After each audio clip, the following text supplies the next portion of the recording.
Les semis de blé sont relancés, les sols se sont ressuyés. Il a plu 80 mm comme je vous avais dit dans la première partie des semis de blé. J'avais choisi de faire les terres les plus fragiles, limoneuses.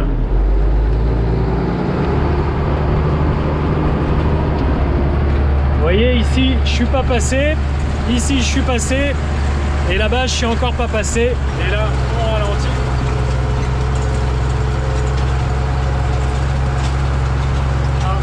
Justement, j'ai une dent cassée. De ralentir, ça permet de sauvegarder un peu les dents, mais ça évite pas à quelques-unes de casser. À chaque fois, j'y ai le droit ici. Bon bah, allez, arrêt au stand.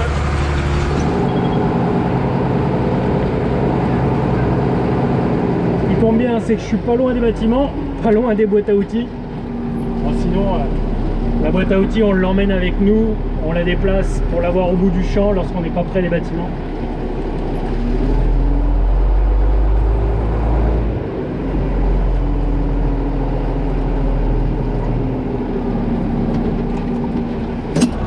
Il n'y en a peut-être pas qu'une. Hein. Il n'y en a peut-être pas qu'une parce que là je l'ai vu depuis le tracteur, mais il y en a peut-être d'autres. Alors de ce côté-là, c'est bon. Celle qui est cassée, elle est là, vous voyez bien. Voilà, voilà. Ça c'est problématique. C'en est une qui était réparée. Bon bah voilà, on va pas la réparer à nouveau, on va pas la recoller, on va pas la ressouder. Allez, on va déjeuner, on va changer ça après.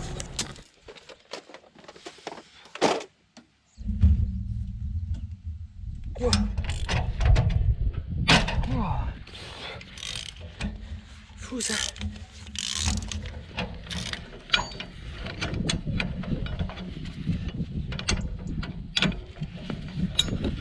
Ah. Ça c'est mort. Et voilà, c'est du solide maintenant. C'est reparti.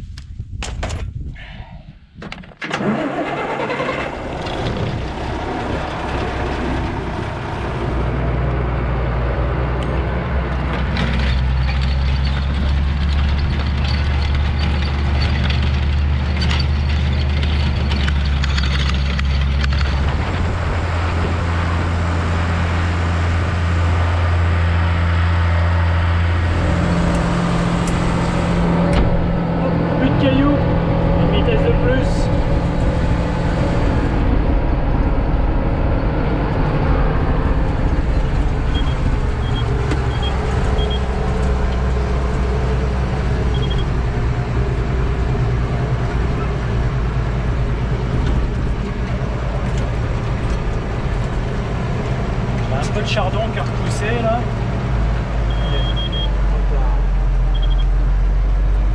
Alors là, ce double bip, c'est-à-dire qu'il n'est pas content. J'ai voulu que l'autoguidage prenne la ligne,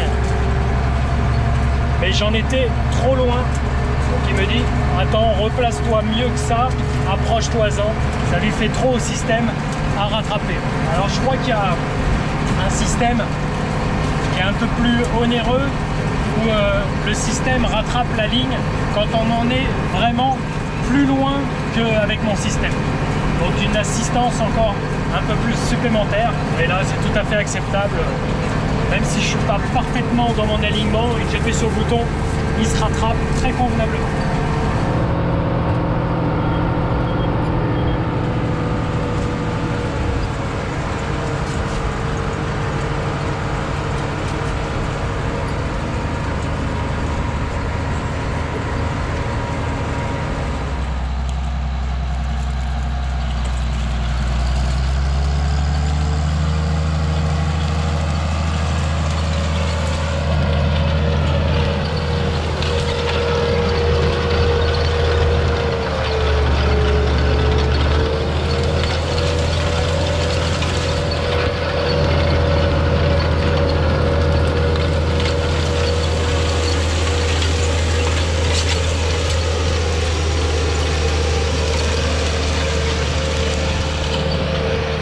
Allez, j'ai mis papa aux commandes.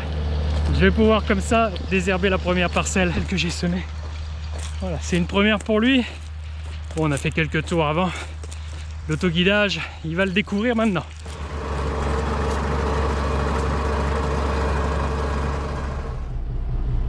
C'est reparti. Bon, il manque quelque chose ici. Il manque le haillon, la vitre, le carreau. On le garde toujours fermé ou un petit peu entrouvert en tenant la poignée avec un petit fil de fer pour dépanner, car vous voyez que la réserve d'engrais est toute proche. Et hier, en travaillant, il s'est ouvert. Vous voyez, ça c'est le vérin qui retient et qui contrôle l'ouverture. Et puis bon, c'est que le 2 ou 3e carreau qui casse. À cause de ce principe là, ça se décroche, on le voit pas, on l'entend pas. Et c'est pour ça que vous voyez des débris de verre un petit peu tout autour. C'est quelque chose que j'avais cassé aussi avec Benji Farmer sur les réseaux. Lorsqu'il était venu me voir, j'avais semé les bandes enherbées. Je vous mets un petit extrait de ce moment là. Et ça arrive, c'est des choses qui arrivent, mais bon, voilà, il n'y a pas beaucoup de casse, c'est rien, c'est pas de la mécanique, il n'y a pas de blessés. Allez, on continue. Ils annoncent un petit peu d'eau aujourd'hui, et puis surtout 26-27 degrés d'annoncé, et ça a l'air de tenir, ça change pas. Il fait très doux, c'est exceptionnellement doux pour la période. On est le 27 octobre aujourd'hui, et hier il faisait déjà doux. On peut dire qu'il commence à faire plutôt chaud plutôt que doux.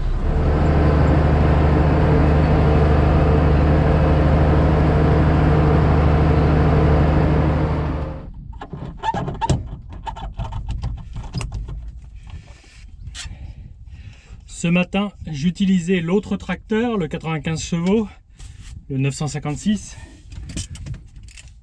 pour appliquer un insecticide sur les premiers blés que j'ai fait il y a 15 jours, qui sont largement levés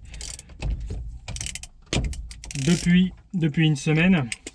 Et là, vu la chaleur exceptionnelle, car c'est vraiment de la chaleur, eh bien il y a des pucerons sur à peu près 2 pieds sur 10. On est au-delà du seuil de nuisibilité. Avant, l'insecticide était sur la semence, directement sur la graine, et ensuite l'insecticide était porté par la plante durant quelques jours, quelques semaines, les premières semaines de vie de la plante. Aujourd'hui, on n'a plus le droit de le mettre sur la graine, donc ça nous fait protéger les blés en foliaire, en plein, avec le pulvérisateur. Et si l'attaque des pucerons est longue, sur plusieurs jours, eh bien ça nous fait intervenir plusieurs fois. Là, je vais intervenir une seule fois avec l'insecticide. Donc le fait de ne plus mettre l'insecticide sur la graine nous fait aller au champ, alors qu'avant, on n'y allait pas du tout pour traiter. Là, j'y suis allé ce matin de 6 à 9h30. Par temps calme, pas de vent, car là, il y a toujours du vent la journée. Et donc, j'avais pris l'autoguidage, j'en ai qu'un pour 2 tracteurs. Alors, je remets le volant pour reprendre, pour remettre en route le semoir. Il me reste une dizaine d'hectares à faire. S'il n'y a pas de souci, ça sera fait cet après-midi. Donc le plus long, c'est de déplacer le volant. Mais bon, je projette de racheter des équipements en plus pour ne plus avoir à déménager le volant, l'antenne que j'ai aussi à remettre, le modem et le boîtier de contrôle là où vous êtes.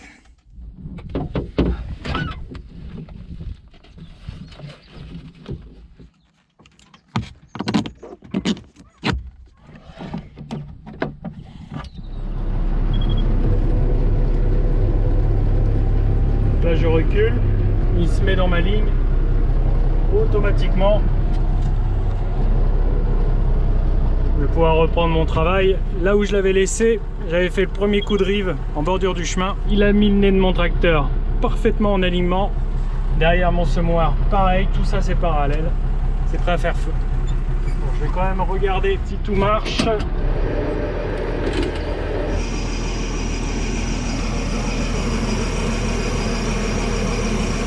Bout de métal qui s'est fourré là-dedans.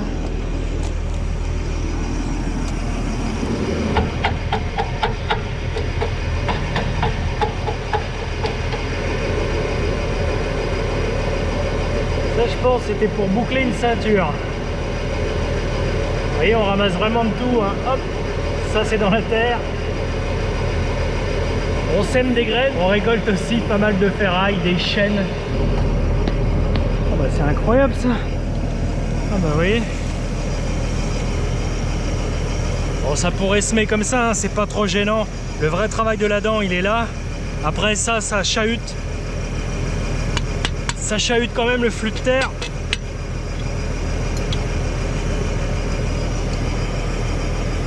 Voilà, une petite récolte de ferraille chez le ferrailleur.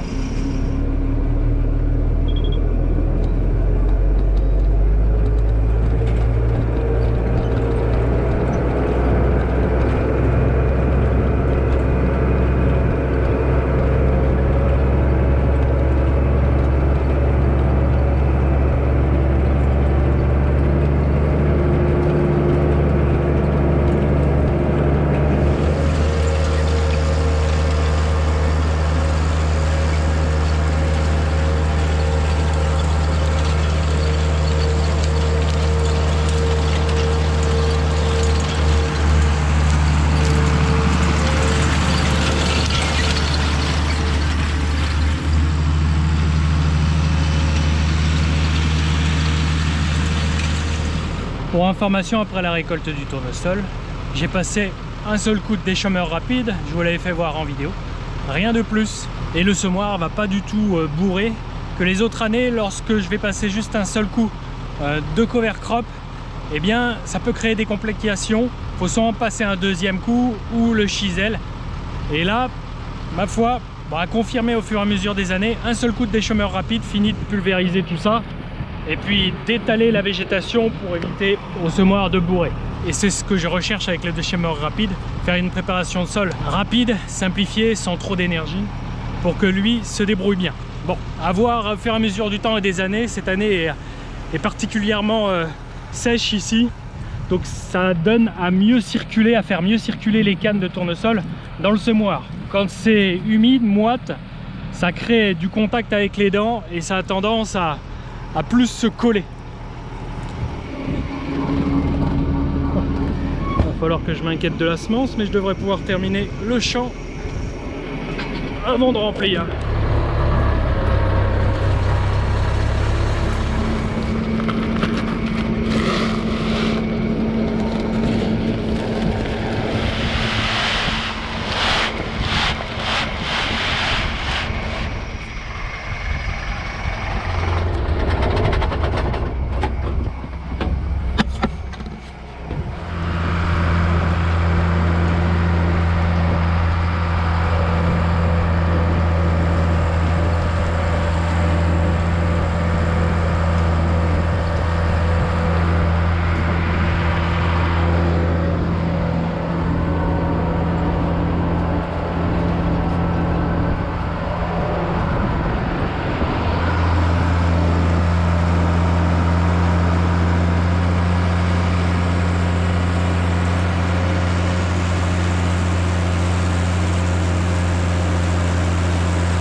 Derniers 100 mètres dans 2 minutes,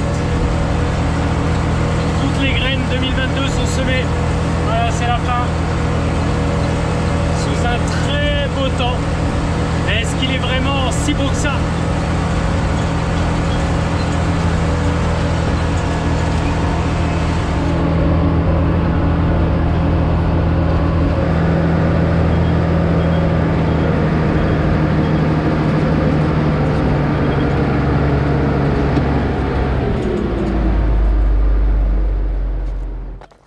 Et voilà où en sont les premiers blés semés il y a un petit peu plus de 15 jours, pas les blés que vous venez de me voir semer. Aujourd'hui nous sommes 2-3 jours après leur semis.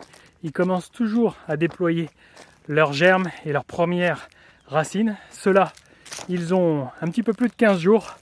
On voit bien les sillons, ils se font un petit peu grignoter par les limaces. Vous voyez ici, c'est mangé, mais je pense pas que ça mette en péril le plant. Bon voilà pour cette période de semis qui aurait pu se poursuivre et se faire la fin octobre. Après la douche qu'on s'est pris mi-octobre, eh bien le robinet s'est fermé. C'était pas garanti, hein.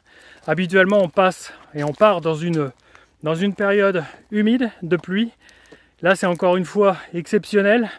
qu'ils se mettent à faire sec. Bon, ils annoncent de l'eau la semaine prochaine, pas beaucoup. Mais voilà, on le sait généralement qu'après ce que l'on aurait dû faire avant. Et on est tout de suite bien plus mal, hein. Après que le temps passe et que la météo soit passée, pour faire le bilan, on essaye tout le temps de limiter les risques. Voilà, sachant que pour la période à laquelle on est là sur le mois d'octobre, il manque par rapport à l'historique 200 mm d'eau qui n'est pas tombée alors qu'habituellement on est sous l'eau. Donc voilà, on se rappelle tous de l'année 2019 où l'eau au mois d'octobre nous a sorti des champs. Certains champs on a insisté pour les semer et ça s'est répercuté jusqu'au bout, jusqu'au rendement, où les résultats par rapport aux historiques étaient très moyens, même en dessous et bien en dessous de la moyenne. Voilà, il faut jongler, toujours jongler et encore plus, encore mieux aujourd'hui. Je vous tiens au courant de l'évolution de la culture, des cultures. Je vous ferai un tour de plaine du colza, des orges, où elles en sont. Je vous dis à très vite, à mardi prochain, 7h30. Salut!